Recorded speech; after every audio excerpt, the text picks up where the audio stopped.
Hello friends, आपका स्वागत है मेरे इस प्यारे से YouTube channel EDU physics Hindi में। आज हम कक्षा 10 गणित प्रश्नावली 4.1 का पार्ट 2 लेकर आए हुए हैं। आज हम प्रश्नावली 4.1 को खत्म करने वाले हैं। इसके पहले वीडियो में हमने प्रश्नावली 4.1 के पार्ट 1 में हमने जो समीकरण थे उनको जांच करके चेक किया था कि द्विघात समीकरण है कि नहीं। आज हम कुछ लिखानियां लिखी हुई हैं, कथन लिखे हुए हैं, जिन्हें हम समीकरण बना करके हल करना सीखेंगे। तो इसमें देखिए, हमें हल करना नहीं है, बस इतना बताना है कि यह समीकरण बन जाएगा कि नहीं, यानी कि समीकरण बना करके हमें छोड़ना है, लेकिन इसमें हम हल करने की भी कोशिश करेंगे। ठीक है, तो कह रहा है एक आयताकार भूखंड का क्षेत्रफल 528 मीटर स्क्वायर है। क्षेत्र की लंबाई चौड़ाई के 2 गुने से 1 अधिक है। हमें भूखंड की लंबाई और चौड़ाई ज्ञात करनी है। ठीक है ना। तो यहाँ पर भूखंड की हमें क्या निकालनी है, लंबाई और चौड़ाई। तो इसके पहले वीडियो को यानी प्रश्नावली 3 को अगर आप देखे होंगे तो डिस्क्रिप्शन बॉक्स में इसका लिंक लगा देंगे। प्रश्नावली 3 अगर आप नहीं पढ़े हैं तो वहां से पढ़ लीजिएगा। ठीक है, तो अगर आप प्रश्नावली 3 को पढ़े होंगे तो वहां पर हमने बताया है कि जिससे कहे उसमें करना है, और दूसरी चीज हमने बताई थी कि जो पूछे उसको मान लेना है। तो यहाँ पर आपसे क्या पूछा है कि लंबाई और चौड़ाई ज्ञात कीजिए। तो लंबाई और चौड़ाई आपसे ज्ञात करना है, यानी पूछा है, तो इसलिए हमें लंबाई और चौड़ाई को मान लेना होगा। तो लिखेंगे माना।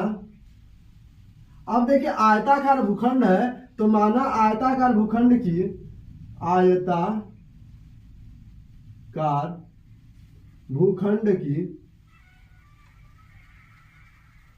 भूखंड की लंबाई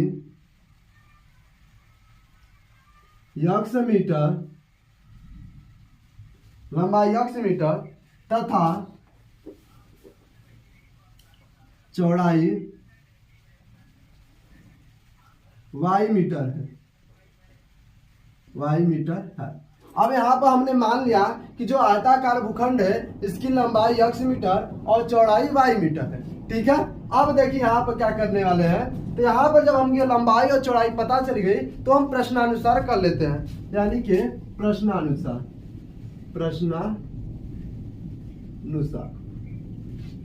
यानी कि अकॉर्डिंग टू क्वेश्चन, प्रश्न के अनुसार। तो कह रहा है कि इसका क्षेत्रफल जो है 528 मीटर स्क्वायर। चलिए 528 मीटर स्क्वायर, इसको बाद में देखेंगे आगे क्या कर रहा है। तो कह रहा है इसकी जो लंबाई है, लंबाई यानी कि x, और कह रहा है चौड़ाई।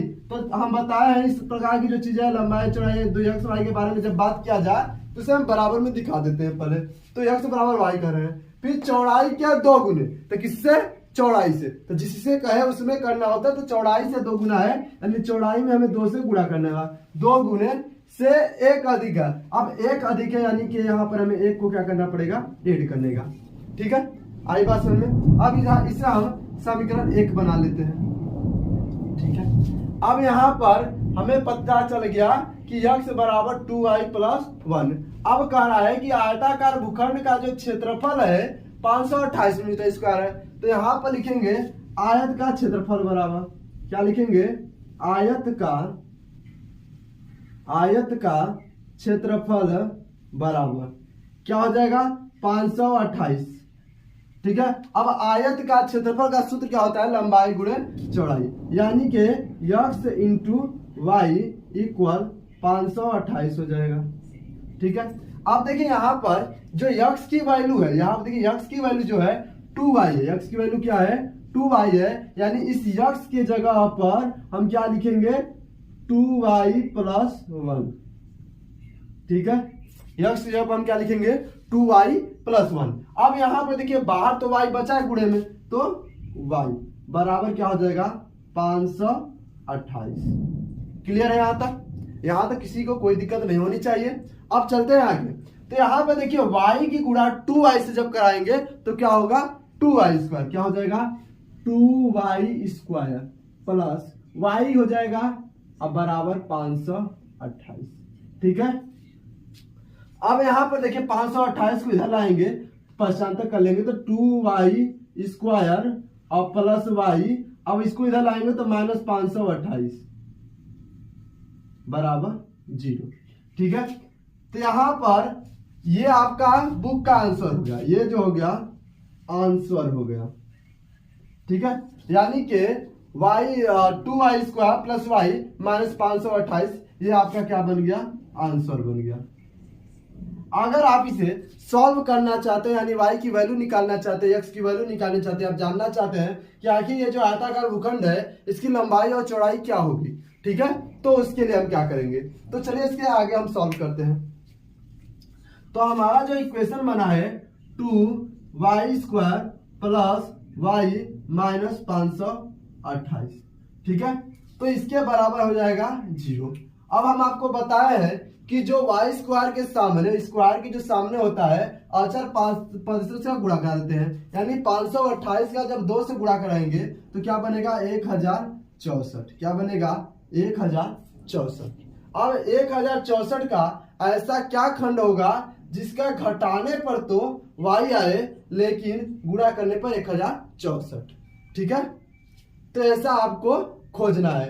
तो इसका खंड जो हो जाएगा, इस 1064 का हम लोग खंड कर लेंगे इस तरह से, 2 5 10 यानी 528 बार में कर देंगे, और इसको 2 दूना के 4, 2 6 के 12, 2 चौके 8, 264 बार में कट जाएगा, फिर 2 का 2, 2 3 6, 2 दूना के 4, 2 6 के 12, 2 6 के 12, 33, फिर 3 से कट जाएगा 11 बार में और 11 के 11, ठीक है। तो यहाँ पर देखिए 2 दूना के 4, 4 दूना के 8, 8 दूना के 16, 16 दूना के 32, 11 यानी 33, यानी खंड क्या बना, इधर देखिए ये हो गया 32, यहाँ हो गया 33। अब 33 और 32 का जब हम गुणा कराएंगे तो कितना आएगा 1064 आ जाएगा, ठीक है, और 32 में से 33 घटाएंगे तो 1 आएगा, ये चिन्ह बता रहा है कि वो घटाना है, यानी कि यहाँ पर हो जाएगा 2y² प्लस, अब देखिए y जो है यहाँ पर 1 y है, ठीक है, यानी कुल मिलाकर के यहाँ पर 1 है, तो जब हम 33 में से 32 को घटाएंगे तो यहाँ पर 1 ही तो होगा, अब बाहर y था y, अगर इसको हम सॉल्व करते हैं तो यहाँ से 1 y हो जाएगा, यहाँ पर 1 y था पहले से, 528 बराबर 0। अब इसको हम इरेज कर लेते हैं, ये हम तरीका बताएं कैसे खंड करना है, ठीक है, इसे हम इरेज कर लेते हैं। अब यहाँ पर देखिए जब इसका खंड हो गया तो y का अंदर मल्टीप्लाई करा देंगे, तो 2y² plus 33y minus 32y minus 528 बराबर 0 हो जाएगा, ठीक है। अब यहाँ पर देखिए, यहाँ पर से हमने कॉमन ले लिया y, क्या कॉमन ले लिया y, तो यहाँ से 2 बचा, 2y, अब प्लस यहाँ क्या बचेगा 33, क्योंकि y तो बाहर आ गया है, और उसी तरह से यहाँ पर हमने क्या किया माइनस, अब देखिए हमें 2 बचाना है, क्या बचाना है 2 बचाना है, तो यहाँ पर हमने 16 कॉमन लिया, क्या कॉमन लिया 16, तो जब 16 कॉमन लिया तो 2y अब प्लस 33 बच जाएगा, ठीक है, इक्वल 0। अब जो हमने कॉमन लिया उसको एक साथ लिख देते हैं y माइनस 16, और जो ये दोनों बॉक्स में आए हैं उसमें से कोई एक बॉक्स हम कॉपी कर लेते हैं, इक्वल 0। आई बात समझ में, यहाँ तक क्लियर होगी। अब यहाँ से हल करने के बाद क्या आ जाएगा, y की वैल्यू जो आएगी 16 आएगी, और एक आ जाएगी माइनस 33/2, y बराबर क्या आ जाएगा माइनस 33/2, ठीक है। तो यहाँ पर देखिए लिखेंगे, कैसे लिखेंगे, लिखने का तरीका भी देखिएगा, लिखेंगे चूंकि, अब लंबाई और चौड़ाई की बात करें, आप हमें एक बात बताइए, क्या कभी भी लंबाई और चौड़ाई यानी एक लाइन में समझेंगे, लंबाई यानी कि दूरी ऋणात्मक हो सकती है, यानी अब आप मकान बना रहे हैं तो माइनस 20 सेंटीमीटर का, माइनस 20 मीटर का मकान बनवा सकते हैं, ऐसा पॉसिबल है क्योंकि लंबाई ऋणात्मक नहीं होती। तो यहाँ पर एक आयताकार क्षेत्र है, भूखंड है, क्या इसकी लंबाई हम माइनस में नाप सकते हैं, नहीं सर, जब भी नापेंगे प्लस में ही आएगा। तो यहाँ पर y बराबर माइनस 33/2 कैसे हो सकता है, क्योंकि ये ऋणात्मक है, इसे हम नहीं ले सकते, तो लिखेंगे चूंकि लंबाई ऋणात्मक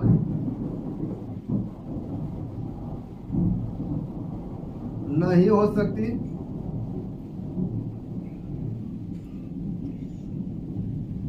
इसलिए y बराबर 16, या इसलिए लिखेंगे भूखंड की, अब भूखंड की जो हमने y माना है, y क्या है चौड़ाई, तो चौड़ाई कितना हो जाएगी 16 मीटर, अब जब चौड़ाई 16 मीटर हो तो 16 गुना के 32 एक 33, यानी लंबाई क्या हो जाएगी, लंबाई 33 मीटर। ठीक है, आई बात समझ में? आई होप कि यहां तक क्लियर होगा। ठीक है, अब चलते हैं नेक्स्ट क्वेश्चन की ओर। तो नेक्स्ट क्वेश्चन है कि दो क्रमागत धनात्मक पूर्णांकों का गुणनफल 306 है, हमें पूर्णांक याद करने हैं। यानी कह रहा है कि दो क्रमागत धनात्मक पूर्णांक है जिनका अगर गुणा करा जाता है आपस में तो 306 आता है। तो कौन से ऐसे क्रमागत पूर्णांक है जिनका गुणा कराने पर 306 आता है? ठीक है, तो चलिए इसको हम समझते हैं। तो पहले आपको यह जानना होगा कि ये क्रमागत धनात्मक पूर्णांक क्या होते हैं। धनात्मक का मतलब क्या होता है? देखिए यहाँ पर धनात्मक का मतलब होता है प्लस, यानी जो संख्या होगी वह कैसे होगी, प्लस में होगी, धनात्मक होगी। अब पूर्णांक का मतलब होता है कि पूर्ण संख्या होगी, दशमलव नहीं हो सकता, विदाउट दशमलव। ठीक ना, दशमलव नहीं हो सकता। ठीक ना, अब इतना बात है। धनात्मक मतलब पॉजिटिव होना चाहिए, और पूर्णांक मतलब कि दशमलव में नहीं होना चाहिए, सिंपल होना चाहिए। 2, 4, 6, 8 ये सब धनात्मक है। अब क्रमागत दो तो समझना, दो संख्या होगी, लेकिन क्रमागत क्या है इसे जानना है। ठीक ना, तो क्रमागत संख्या क्या है? तो क्रमागत संख्या क्या होती है? क्रम के बाद, यानी एक के बाद दूसरा, दूसरे के बाद तीसरा। अगर हम बोले कि एक संख्या है क्या, एक संख्या को लेते हैं बाय द वे, मान लीजिए 7, एक संख्या है 7, एक संख्या क्या है 7। अब आपसे पूछे 7 का क्रमागत संख्या क्या होगा?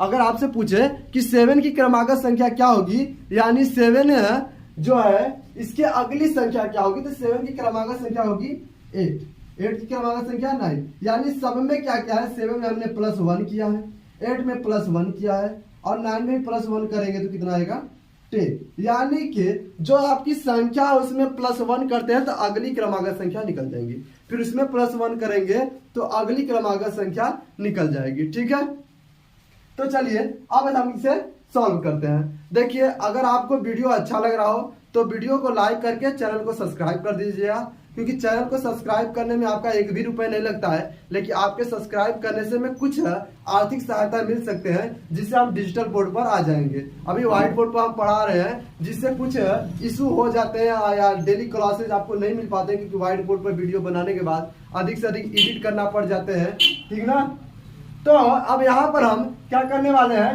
दो क्रमागत धनात्मक पूर्णांक का गुणनफल 306 है, तो उसे हम मानने वाले हैं। हमें पूर्णांक ज्ञात करने हैं, और भी कितने पूर्णांक है, तो दो क्रमागत पूर्णांक है, इसे हम मान लेते हैं। तो माना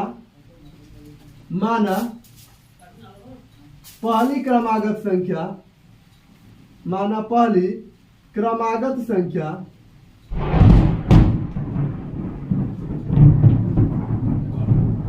x है। ठीक है, अब पहली क्रमागत संख्या हमने x को मान लिया, तो अगली क्रमागत संख्या क्या होगी, x + 1, क्योंकि हम बताया कि उसकी अगली क्रमागत संख्या में अगर पहली संख्या में 1 जोड़ देते तो अगली क्रमागत संख्या पता चली जाएगी। तो मान लिया कि पहली क्रमागत संख्या x है, तो दूसरी क्रमागत, इसलिए दूसरी क्रमागत संख्या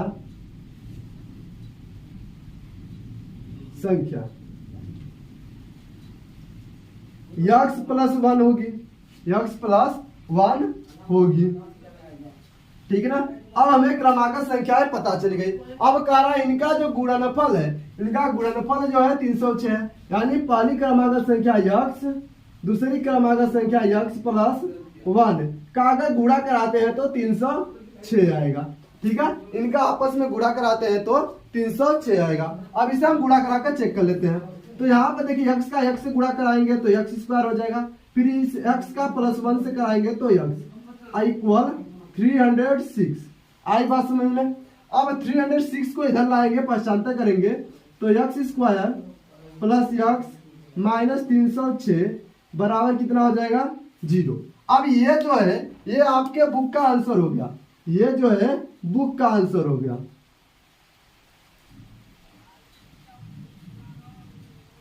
ठीक है, ये बुक का आपके आंसर हो गया, लेकिन हम इसे निकाल लेते हैं क्या कि वह संख्या कौन सी है। तो यहां पर हमें खंड करना है, 306 का ऐसा खंड करना है कि घटाने पर 1 आना चाहिए। ये चिन्ह बता रहा है घटाने पर, और x है यहाँ पर 1x है, यानी कि घटाने पर 1 आना चाहिए। यहाँ पर प्लस रहता तो जोड़ने पर 1 आना चाहिए। ठीक है, तो यहाँ पर माइनस है इसलिए घटाने पर 1 आना चाहिए। अब कैसे निकालना है हम आपको बता चुके हैं। अगर आपको नहीं आता है समझ में कि कैसे हमको करना है, कैसे पता करेंगे कि गुणा करने पर किस संख्या का घटाने पर 1 आएगा और गुणा करने पर 306, तो इसके लिए आप कमेंट बॉक्स में कमेंट कर दीजिए, इसका अलग से हम वीडियो बना देंगे।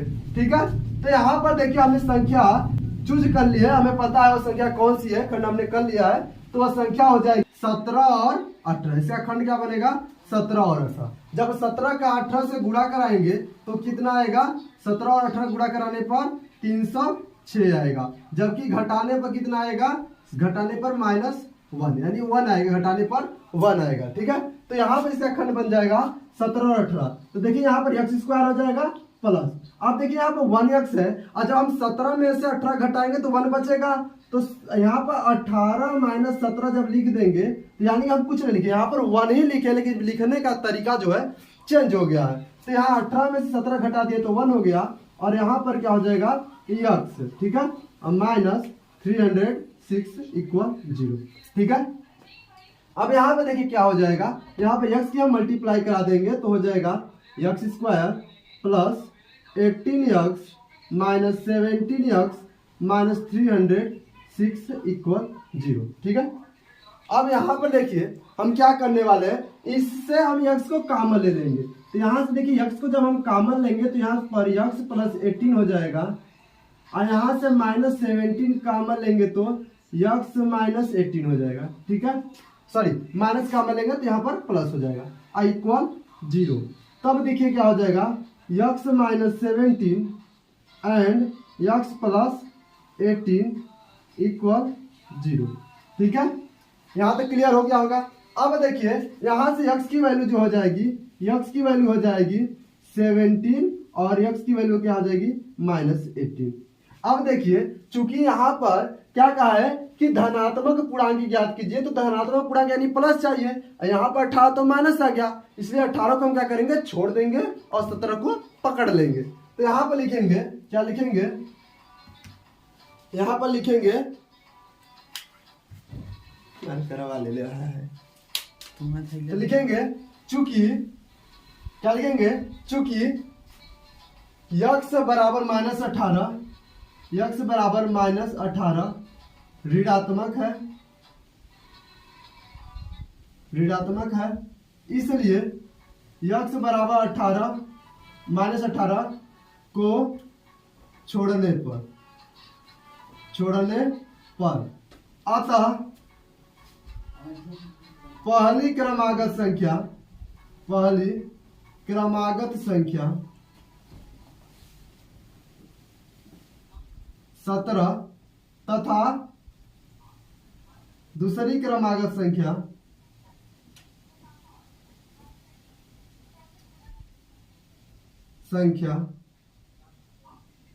18 है।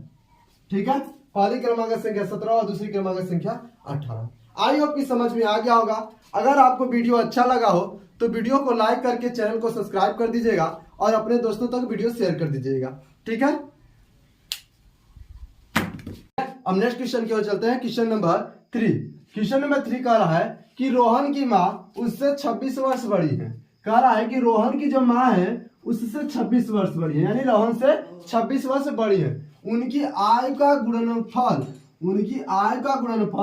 अब से 3 वर्ष पश्चात यानी बाद, पश्चात मतलब क्या होता है बाद, यानी आज जो रोहन जिस तरह होगा उसके 3 साल बाद जो रोहन की आय होगी और रोहन की माँ की आय होगी उसका गुणनफल जो है कितना हो जाएगा 360 हो जाएगा। तो हमें रोहन की वर्तमान आय ज्ञात करनी है। हालांकि इस सवाल में हमें क्या करना है कि समीकरण बनाकर छोड़ देना है, लेकिन हम इसे पूरा सॉल्व करेंगे। ठीक है, तो चलिए इसे हम सॉल्व करते हैं। तो यहाँ पर पूछा है रोहन की वर्तमान आय ज्ञात कीजिए, तो जो पूछता है उसे हम पहले मान लेते हैं। तो यहाँ पर क्या करेंगे, हल में क्या करेंगे देखिएगा, माना रोहन की वर्तमान आय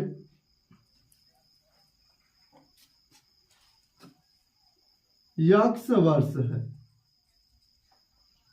ठीक ना।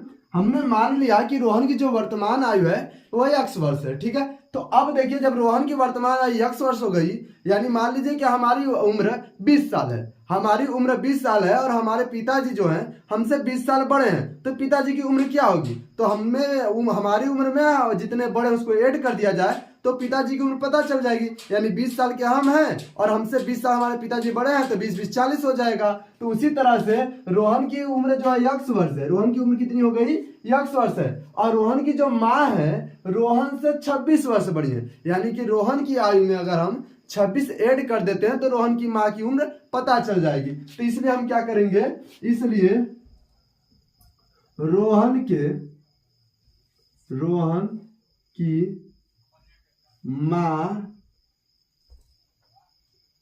की माँ का उम्र नहीं आयु लिखेंगे, ठीक है, आयु। तो रोहन के माँ की आयु कितनी हो जाएगी, अब देखिए x वर्ष का तो रोहन है, रोहन कितने वर्ष का है, x वर्ष है, लेकिन 26 वर्ष बड़ी उसकी माँ है, तो उसकी उम्र में अगर 26 वर्ष जोड़ दें तो रोहन की माँ की आयु पता चल जाएगा, ठीक है। ये हो गया रोहन की वर्तमान आयु और रोहन के माँ की वर्तमान आयु।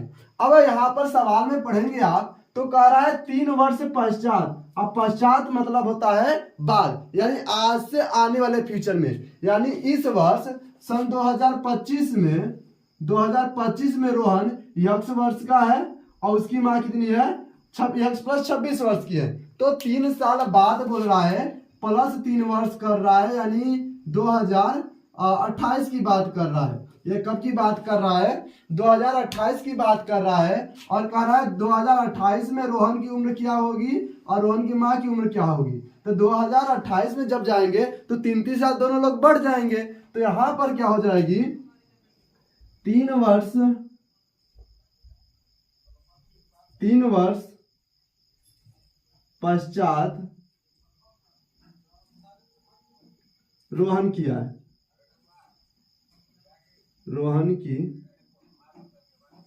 आयु। तो 3 वर्ष रोहन की पश्चात 3 वर्ष पश्चात रोहन की आयु क्या हो जाएगी, तो देखिए इस वर्ष रोहन x वर्ष का है, तो 3 साल बाद 3 वर्ष बड़ा हो जाएगा, यानी x प्लस 3 हो जाएगा, ठीक है।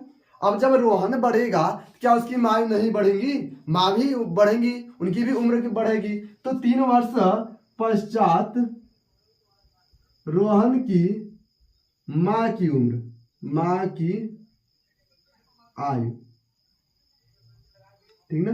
तो 3 वर्ष पश्चात रोहन की माँ की आयु क्या हो जाएगी, तो रोहन की माँ x प्लस 26 वर्ष की है, 3 साल बढ़ जाएंगी, यानी x प्लस 29 हो जाएगा, ठीक है। आई बात समझ में।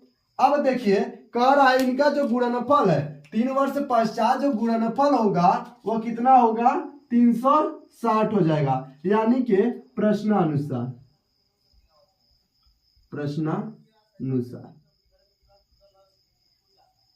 तो प्रश्नानुसार कह रहा है कि रोहन की आयु जो है यानी x प्लस 3 और रोहन की माँ की आयु जो है x प्लस 29, इनका गुणनफल जो होगा 360 के बराबर होगा। यह क्वेश्चन का कहना है, ठीक है। तो चलिए इसे हम कर लेते हैं। इसका पहले मल्टीप्लाई कराएंगे, तो x से मल्टीप्लाई कराएंगे तो क्या हो जाएगा, x स्क्वायर। फिर इसी x का 29 से मल्टीप्लाई कराएंगे तो होगा 29x। फिर इस 3 का x से कराएंगे तो क्या होगा, 3x। फिर 3 का 29 से कराएंगे तो कितना हो जाएगा, प्लस 9 3 जा 27, 2 हो जाएगा, 3 2 जा 6 और 6 2 8 87 इक्वल 360, ठीक है। अब यहां पर देखिए क्या हो जाएगा, x स्क्वायर प्लस, अब देखिए 29 और 3 को ऐड करेंगे तो कितना हो जाएगा, 32, ठीक है, 32 हो जाएगा, 32x प्लस 87 और 360 को पक्षांतर कर लेंगे तो माइनस 360 इक्वल कितना हो जाएगा, 0, ठीक है। अब देखिए क्या करेंगे हम, तो यहां पर हम करेंगे, एक सेकेंड, ठीक है। तो यहां पर देखिए हो जाएगा x स्क्वायर प्लस 32x। अब देखिए 360 में से हम 87 को क्या कर देंगे, सबट्रैक्ट कर देंगे। तो यहाँ पर कितना हो जाएगा, 10 में से हम सबट्रैक्ट करेंगे तो कितना हो जाएगा 3, यहाँ 5, 15, तो 15 में से 8 सबट्रैक्ट करेंगे तो कितना हो जाएगा 7, 273 इक्वल टू 0। ठीक है,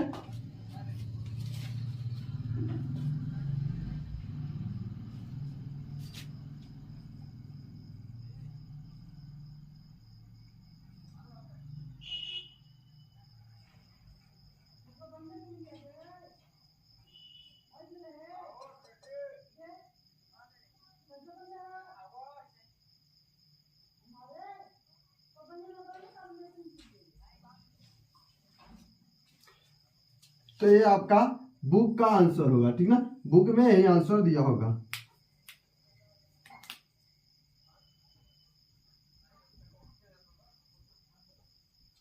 आई होप कि समझ में आ गया होगा। अब चलते हैं नेक्स्ट क्वेश्चन की ओर।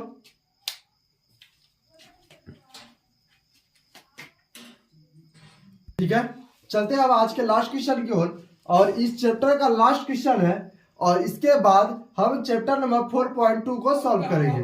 ठीक ना, तो इसमें करा है एक रेलगाड़ी 480 किमी की दूरी समान चाल से तय करती है। कितनी दूरी, 480 किलोमीटर की दूरी एक समान चाल से तय करती है। यदि इसकी चाल, जो रेलगाड़ी है उसकी चाल क्या कर दी जाती है, 8 किलोमीटर प्रति घंटा कम कर दी जाती है। क्या की जाती है, रेलगाड़ी की चाल 8 किलोमीटर प्रति घंटा कम कर दी जाती है, तो उसी दूरी को तय करने में 3 घंटा अधिक समय लेते हैं। जाहिर सी बात है, अगर स्पीड हम कम करेंगे तो समय ज्यादा लगेगी, तो रेलगाड़ी की चाल ज्ञात करनी है। ठीक है, तो देखिए थोड़ा सा डायग्राम के माध्यम से इसे समझते हैं हम। ठीक ना, इसके बाद हम इस क्वेश्चन को सॉल्व करेंगे। आई होप कि आपको समझ में आ जाएगा, मैं आशा करता हूँ। ठीक ना, तो चलिए समझते हैं। तो ध्यान दीजिएगा, अगर आप ये समझ ले जो हम अभी बताने जा रहे हैं, अगर आप ये समझ ले तो इस टाइप का चाहे कोई भी क्वेश्चन हो आप उसे इजीली कर पाएंगे। ठीक है, तो मान लीजिए यहाँ पर एक रेलवे ट्रैक है, ये एक रेलवे ट्रैक है। ठीक है, हमने एक रेलवे ट्रैक बना दिया है। ठीक है, जिसके बीच की डिस्टेंस कितनी है, 480 किलोमीटर। ठीक है, इसके बीच की डिस्टेंस कितनी है, 480 किलोमीटर है। ठीक है, अब ध्यान दीजिएगा, इसके बीच की डिस्टेंस 480 किलोमीटर हो गई, और साथ में 480 किलोमीटर डिस्टेंस तो हो गई, साथ में यहाँ पर हमने एक बुलेट ट्रेन चला दिया। कौन सी ट्रेन, ये बुलेट ट्रेन हो गई। ठीक ना, ये बुलेट ट्रेन है। अब ये इसे हमने दौड़ा दिया, तो यहां से इसकी स्पीड जो है हमें नहीं पता है, तो इसकी स्पीड हमें याद करनी है। तो मान ली इसकी स्पीड कितनी है, इसकी स्पीड यक्स है। इसकी स्पीड क्या मान लिया हम, यक्स स्पीड मान लिया है। ठीक है, अब ध्यान दीजिएगा कि यक्स स्पीड से यहां तक जाएगी तो समय कुछ लगेगा ना, क्योंकि रेलगाड़ी की दूरी इतनी है, चाल यक्स है, तो समय कुछ लगेगा ना। तो समय क्या होगा, समय बराबर होता है दूरी बटा चाल। अब देखिए दूरी 480 किलोमीटर है। ठीक है, और हमने इसकी स्पीड कितनी मान लिया है, x किलोमीटर प्रति घंटा, तो 480 किलोमीटर प्रति x हो गया। तो ये आगे आकर समय पता चल गया। ठीक ना, अब देखिए फिर क्या करती है, इसी रफ्तार को चाल जो है x किलोमीटर प्रति घंटा थी, अब चाल क्या करती है, इसके बाद चाल क्या होती है, कम कर दी है। तो दूरी 480 किलोमीटर थी, दूरी तो 480 किलोमीटर थी। ठीक है ना, आयो कि हम कैमरे में नहीं आ रहे होंगे, बट जो लिख रहे हो आपको दिख रहा होगा। ठीक है, तो 480 किलोमीटर दूरी हो गई, लेकिन जो चाल है पहले x किलोमीटर प्रति घंटा था, अब रफ्तार क्या होती है, इसकी थोड़ी सी कम हो जाती है, 8 किलोमीटर प्रति घंटा कम हो जाती है। अब आप हमें ये बताइए कि ज्यादा चाल रहेगा तो समय ज्यादा आएगा, यानी किसी दूरी को कवर करना है आपको, तो ज्यादा तेजी से जाएंगे तो जल्दी पहुंचेंगे कि आराम से जाएंगे तो जल्दी पहुंचेंगे। तो इसका आंसर आप कमेंट बॉक्स में कमेंट कर दीजिएगा, देखते हैं किसका सही आंसर आता है। ठीक है, तो यहां पर आपको क्या ध्यान देना है कि अगर हमारी रफ्तार अधिक होती है, रफ्तार अधिक होती है तो समय कितना आएगा, और रफ्तार हम कम कर देते हैं तो समय कितना आएगा। ये अगर आप समझ लिए तो इस सवाल को कर लेंगे। बाय द वे आपको एक और चीज हमें कमेंट में बताना है कि इसमें ये बड़ा है या बी। इसको ए बताते हैं अगर बड़ा और बी। इसमें अगर ए बड़ा होगा तो आप कमेंट में ए लिखेंगे, अगर बी बड़ा है तो कमेंट में बी लिखेंगे। बड़े वालों को बता रहा है, हमने छोटा नहीं पूछा है, हम आपसे बड़ा पूछ रहे हैं। तो अगर आपको लगता है कि नहीं 480/x बड़ा है तो इसे लिखेंगे, और 480/x-8 छोटा है तो इसे लिखेंगे। चलिए इसे समझ लीजिए, यानी कि जब चाल घट रही थी इतना हो जा रहा है, अब पहले समय इतना लग रहा था, अब समय इतना लग रहा है। अब चलिए हम करते हैं। तो यहां पर हम चाल को मान लिए हैं, तो माना रेलगाड़ी की चाल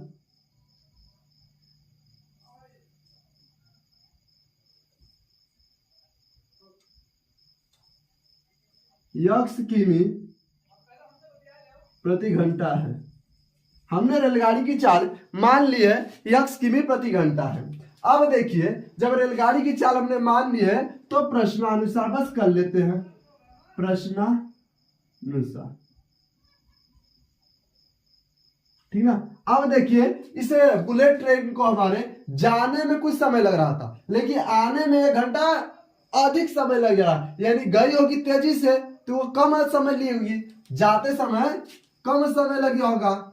जब स्पीड यक्स था तो कम समय लगा, कम समय। अब जब स्पीड क्या हो गया, स्पीड बाद में क्या हो गई, x-8 हो गई, स्पीड बाद में क्या हो गई, x-8 हो गई।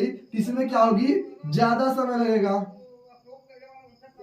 ज्यादा समय लगने लगेगा। तो हम ज्यादा समय वाले में से ज्यादा समय कौन हो गया, 480/x-8, और कम समय कौन हो गया 480/x, तो इसको घटाएंगे। यानी ज्यादा समय क्या है, तो 480, क्योंकि दूरी, यहाँ पे एक बात लिख देंगे, फार्मूला लिख लेंगे, सूत्र क्या हो जाएगा, समय बराबर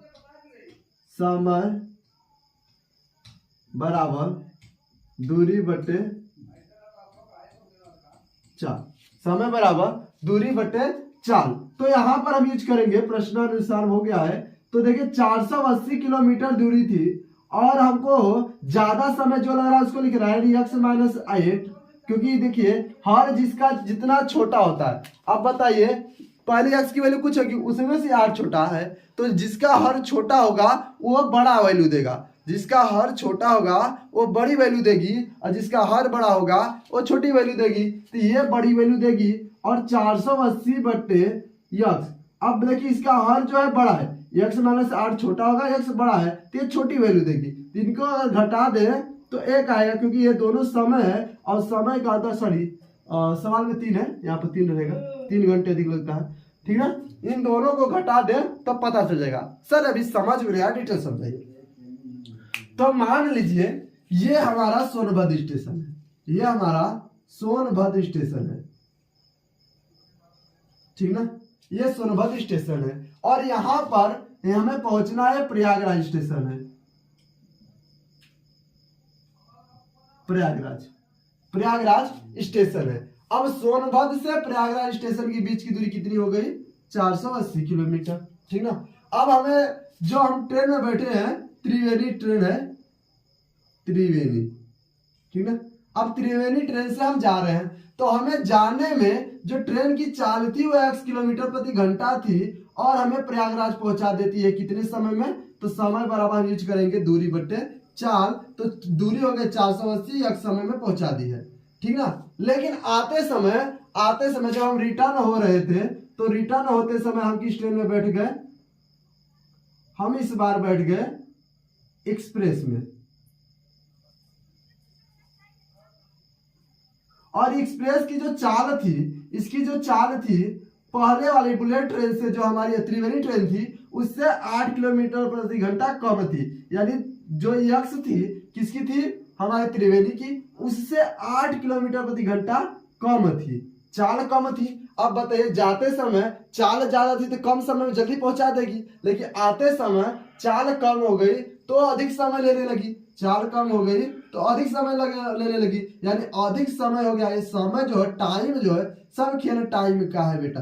तो टाइम जो है ज्यादा लेने लगा, यानी इसको बड़ी वैल्यू आ गई और एक छोटी वैल्यू। अब बताइए, आपको जाने में मान लीजिए आपको 10 घंटे लगे, जाने में कितने लग गए 10 घंटे, और रिटर्न आने में आपको 11 घंटे लग गए। तो वही ना हम बोल रहे हैं, जाने में जितना समय लगा था उससे 3 घंटा अधिक लग रहा है, यानी कि 11 घंटा। तो 11 घंटा लग रहा है, तो 10 घंटा जो लगा था उसमें अगर हम 3 घंटे को जोड़ देते हैं तो कितना हो जाएगा 11 घंटे। लेकिन हमको ये पता है कि आने में कितना लगता है, जाने में कितना लगता है। यानी जाने में हमको 10 घंटे लगते हैं, आने में 11 घंटे लग रहे हैं, तो इनको घटा देंगे तो कितना आएगा 3। ये हो गया 11 घंटे जो आने में है, और ये हो गया 10 घंटे जो सॉरी, ये हो गया 11 घंटे और ये हो गया 8 घंटे। जो जाने में लगा था 8 घंटे, आने में 11 घंटे, तो बराबर 3 आ गया। ठीक ना, ये हम आपको एग्जाम्पल में समझा रहे हैं। ठीक ना, साथ वीडियो लंबा हो रहा है इसलिए हम आगे करेंगे। तो यहाँ पर देखिए इस टाइप का बन जाएगा।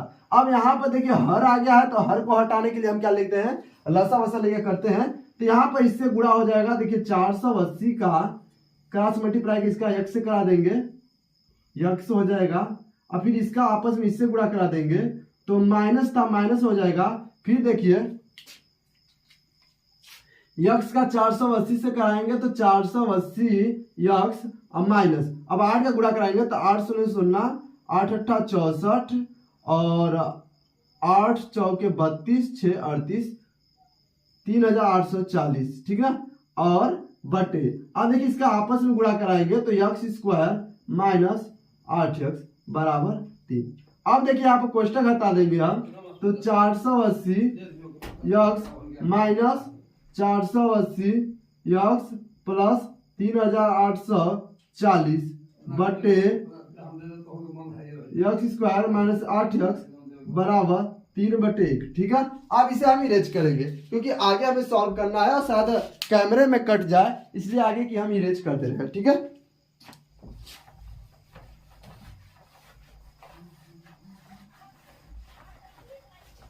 अब देखिए यहां पर जब हम क्रॉस मल्टीप्लाई कराएंगे तो क्या हो जाएगा 480 x, देखिए 480 x 480 x प्लस माइनस से तो कट जाएगा। ठीक ना, इसे कोई बचाने की जरूरत नहीं है। 3840 बटे x स्क्वायर माइनस 8x बराबर 3/1। अब तिरकी गुणा करा देंगे तो 3x स्क्वायर माइनस 24x और बराबर 3840। अब इसको पश्चातान करेंगे 3x square minus 24x minus 3840, ये आपका आंसर हो गया। सॉरी, बराबर 0 छूट गया है, बराबर 0, ये आपका आंसर। ठीक है, आई होप भी समझ में आ गया होगा। अगर समझ में आ गया हो तो वीडियो को लाइक करके चैनल को सब्सक्राइब कर दीजिएगा और अपने दोस्तों तक शेयर कर दीजिएगा। ठीक है, मिलते हैं अब नेक्स्ट चैप्टर में।